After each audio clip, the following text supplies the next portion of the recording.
दोस्तों welcome back to my YouTube channel. दोस्तों बात करेंगे हम बीपीएससी टीआरई 3.0 नई शिक्षक भर्ती को लेकर के।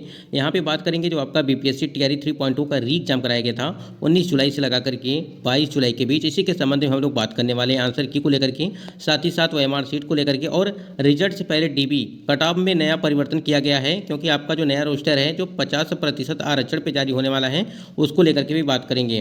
कम नंबर वालों को भी सिलेक्शन नया रोस्टर के अनुसार, डॉक्यूमेंट वेरिफिकेशन जरूरी दस्तावेज को लेकर के भी बात करेंगे, क्योंकि यहाँ पे आपके डॉक्यूमेंट वेरिफिकेशन की भी तारीखें यहाँ पे अब निर्धारित की जाएंगी।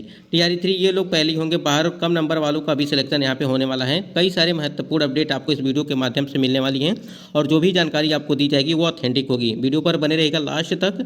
यदि आप चैनल पर पहली बार विजिट किए हैं तो चैनल को भी सब्सक्राइब करके बेल आइकन को प्रेस कर लीजिएगा, जिससे हर लेटेस्ट अपडेट आपको समय से मिलती रहेगी। चलिए एक बार देखते हैं कि क्या कुछ अपडेट दिया गया है। यहाँ पे टीआरई 1 और टीआरई 2.2 को लेकर के भी हम लोग बात करेंगे। यहाँ पे देखिए कट ऑफ को जानने से पहले एक यहाँ पे छोटी सी अपडेट है आपके टीआरई 1 और टीआरई 2.2 को नए रोस्टर को लेकर के टीआरई 3 में जो ऐड की जाएंगी, जो बैकलॉग सीटें हैं उसमें क्या कुछ अपडेट दिया गया है। स्क्रीन पे आप देख पा रहेंगे कि ये लेटर जो जारी किया गया है वो 3 तारीख को जारी किया गया है, 3 सितंबर 2024 को। यहाँ पे देखिए माध्यमिक कक्षा 9, 10 एवं उच्च माध्यमिक 11-12 विद्यालयों में स्थानीय, देखिए यहाँ पे स्थानीय निकाय शिक्षकों द्वारा बिहार लोक सेवा आयोग के विज्ञापन संख्या 26/2023 प्रथम चरण यानी कि टीआरई 1 एवं विज्ञापन संख्या 27/2023 यानी कि द्वितीय चरण टीआरई 2 के तहत नियुक्त होने के पश्चात उत्पन्न रिक्त के साथ टीआरई 1 एवं टीआरई 2 के तहत रिक्त विद्यालय अध्यापकों की संख्या को जोड़ते हुए बैकलॉग की गणना कर टीआरई 3 हेतु आरक्षण समाशोधन कराने के संबंध में उपलब्ध करें। यानी कहने का मतलब ये है कि यहाँ पे टीआरई 3 हेतु जो आपके टीआरई 1 और टीआरई 2.2 में जो सीटें बैकलॉग जो सीटें हैं उसको टीआरई 3 में समाशोधन कराने के संबंध में ये लेटर जारी किया गया। अब यहाँ पे किसको फायदा होगा किसको नुकसान होगा वो भी समझिएगा। लेकिन यहाँ पे देखिए कृपया उपयुक्त विषय एवं प्रासंगिक पत्र के द्वारा विद्यालय अध्यापक के द्वितीय चरण यानी कि टीआरई 2 के रोस्टर पंजी के अंतिम विवृत जो है बिंदु के पश्चात आरंभ करते हुए बैकलॉग की गणना कर टीआरई 3 के हेतु आरक्षण समाशोधन की कार्रवाई जिला शिक्षा पदाधिकारी से कराते हुए 3 दिनों के अंदर पत्र के साथ संलग्न प्रपत्र में जो है निदेशक माध्यमिक शिक्षा के ईमेल आईडी पर भेजने हेतु निर्देश दिया गया था। पत्र के साथ संलग्न प्रपत्र महिलाओं को 35% क्षैतिज आरक्षण, जो कि आप देख पा रहे हैं कि 35% क्षैतिज आरक्षण के संबंध में सामान्य प्रशासन विभाग के संकल्प संख्या यानी कितना यानी कि 21,485 और दिनांक 22/11/2023 का उल्लेख किया गया था के स्थान पर सामान्य प्रशासन विभाग के पत्रांक संख्या 2342 दिनांक 15/2/2016 एवं संकल्प है। ठीक है, यहाँ पर दिया गया है कि प्रतिस्थापित करते हुए पुनः प्रपत्र प्रारूप संलग्न करते हुए अनुरोध है कि आरक्षण समाशोधन की कार्रवाई 24 घंटे में कराते हुए जो है निर्देश दिया जाएगा। यहाँ पे देखिए दिया गया है क्या, निर्देश संलग्न करते हुए अनुरोध है कि आरक्षण समाशोधन की कार्रवाई 24 घंटे कराते हुए निर्देश जो है माध्यमिक शिक्षा के ईमेल आईडी पर भेजना सुनिश्चित करेंगे। इसे अति आवश्यक जो है वो समझा जाए। ये आपका जो है 3 तारीख को जारी किया गया है लेटर। तो इसमें क्या है कि जो आपका नया रोस्टर तैयार किया जाएगा, ठीक है, वो 65% पर नहीं रहेगा, ठीक है, वो अब आपका जो है 50% पे रहेगा। ध्यान दीजिएगा, ठीक, 50% आरक्षण पे रहेगा।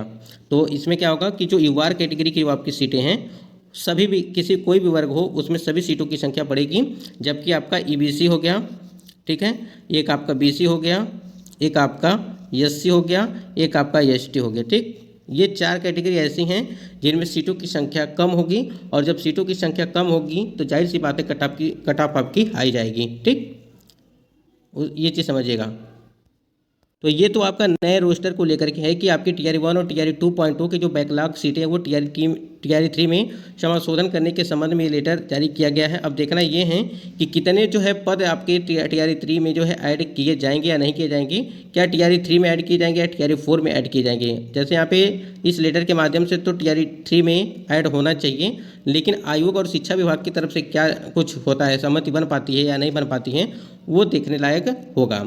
बाकी अगर बात करें यहाँ पे 1 to 5 और 6 to 8 की जो आंसर की थी, जो आपका प्रोविजनल आंसर की था वो जारी कर दिया गया है, और उस पर आपत्तियाँ भी जो है ली जा रही हैं। यानी कि 2 तारीख से लगा करके यहाँ पे पीआरटी का भी आपत्ति ली जा रही है, और उसके बाद से यहाँ पे जो आपका 6 to 8 के लिए है उसका भी यहाँ पे 2 से 8 तारीख तक जो है आपत्ति ली जाएगी। जैसे नोटिस के माध्यम से आपको बताया भी गया था कि आपत्ति दर्ज की जाएगी, और उस पर बहुत सारे कैंडिडेट ने जो आपके विवादित प्रश्न हैं 6 to 8 में हुआ या 1 to 5 में हुआ, सभी को जो है आपत्ति करने हैं। अगर आपको लगता है कि आयोग आंसर में कुछ गड़बड़ी है, ठीक है, तो आप उस पर आपत्ति कर सकते हैं।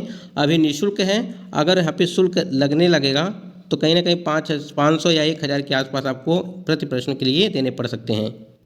अब यहाँ पे देखिए, अगर OMR सीट को लेकर के बात करें और रिजल्ट से पहले DB को लेकर के बात करें, आप जिस प्रकार से देख पा रहे होंगे कि लगातार Tier 1 और Tier 2.0 से कैंडिडेट बाहर किए जा रहे हैं और यही मांग यहाँ पे चल रही है। 1 कैंडिडेट 1 रिजल्ट की मांग चल रही है। अब 1 कैंडिडेट 1 रिजल्ट जिसको समझ में आ रहा है वही समझ पाएगा, क्योंकि देखिए बहुत सारे कैंडिडेट का कमेंट्स आता है कि 1 कैंडिडेट 1 रिजल्ट नहीं होना चाहिए। क्यों नहीं होना चाहिए? अगर देखिए, अगर किसी कैंडिडेट का यहाँ पे मान लीजिए सिलेक्शन 1 to 5 में हो गया, 6 to 8 में भी होता है, तो वो तो नौकरी एक ही जगह करेगा, न कि यहाँ पे दोनों जगह करेगा, ठीक है। तो इस वजह से यहाँ पे सिलेक्शन एक जगह दे देना चाहिए, चाहे आप वो अगर स्वेच्छा से यहाँ पर PRT में करना चाहते हैं या 6 to 8 में करना चाहते हैं या 9 to 10 में, तो एक जगह दे देना चाहिए। बाकी जो सीटें यहाँ पे खाली होंगी, मान लीजिए PRT में की सीटें खाली हो गई, 6 to 8 में सीटें खाली हो गई, तो उस सीटों पर जो है किसी दूसरे योग्य कैंडिडेट को मौका मिलना चाहिए। इसलिए यहाँ पे जो है 1 कैंडिडेट 1 रिजल्ट की मांग की जा रही है। इससे क्या होगा कि सीटें आपकी जो है पूरी तरह से फुलफिल हो पाएंगी और सीटें खाली भी नहीं रह जाएंगी।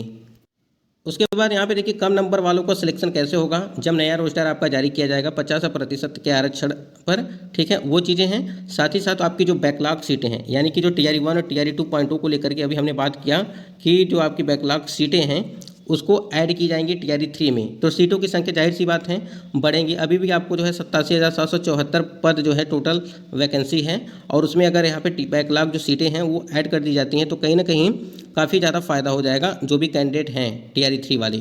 इसमें क्या होगा कि जो महिला कैंडिडेट हैं उनको भी काफ़ी ज़्यादा फायदा होगा। आप लोगों ने देखा कि जो महिला हैं उनको 35% का आरक्षण जो है वो दे है, और उसी 35% के आरक्षण के आधार पर महिलाओं का जो है सभी जगह फ़ायदा ही फ़ायदा रहता है। यानी कि अगर देखा जाए Tier 3 के एग्जामिनेशन में या Tier 1 या Tier 2 के, ठीक है, सभी जगह यहाँ पे महिलाओं को फ़ायदा होता है। और ये भी चीज़ है कि जो महिला कैंडिडेट हैं वो पुरुष वाली सीट पे जा सकती हैं, लेकिन पुरुष जो है वो महिला वाली सीट पे नहीं जा सकते हैं। ये भी वहाँ पे प्लस पॉइंट रहता है कैंडिडेट का।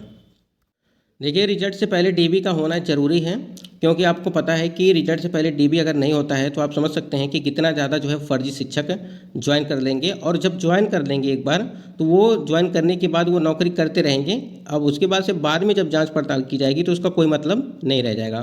क्यों नहीं रह जाएगा? क्योंकि अगर इस टाइम पे अगर जांच पड़ताल नहीं किया गया अच्छे तरीके से, तो उस टाइम पे जांच पड़ताल करने से क्या होगा, उनको बाहर करेंगे, ठीक है, और उनको निकालेंगे, बाहर करेंगे। उसके बाद सीटें उनकी खाली हो जाएंगी और वो सीटें खाली ही रह जाएंगी, और जब नई भर्ती प्रक्रिया स्टार्ट होगी तो उसमें जो है उस सीटों को ऐड कर दिया जाएगा। इसलिए सीटें बर्बाद ना हों, इसलिए रिजल्ट से पहले DB भी आपकी हो जानी चाहिए। अभी देखिए, आपकी OMR सीट भी जारी नहीं की गई है। एक बार आपकी OMR सीट जारी की गई थी तो कुछ कैंडिडेट ने वहाँ से डाउनलोड करके अपना रख लिया है, और आंसर की जो आपका 6 to 8, 9 to 10 का, यहाँ पे 1 to 5 का और 6 to 8 का दोनों का यहाँ पे आंसर की दे दिया गया है, जिससे कैंडिडेट यहाँ पे मिला पा रहे होंगे। लेकिन OMR सीट अभी भी आपकी जारी नहीं की गई है, तो उसके लिए थोड़ा सा आपको इंतजार करना पड़ेगा। और रिजल्ट को आपको पता है कि 25 या 26 तारीख को, यानी कि सितंबर में दिया जाएगा। और यहाँ पे डॉक्यूमेंट वेरिफिकेशन को लेकर के अगर बात करें, देखिए डॉक्यूमेंट वेरिफिकेशन के लिए आप लोग बिल्कुल रेडी रहिए।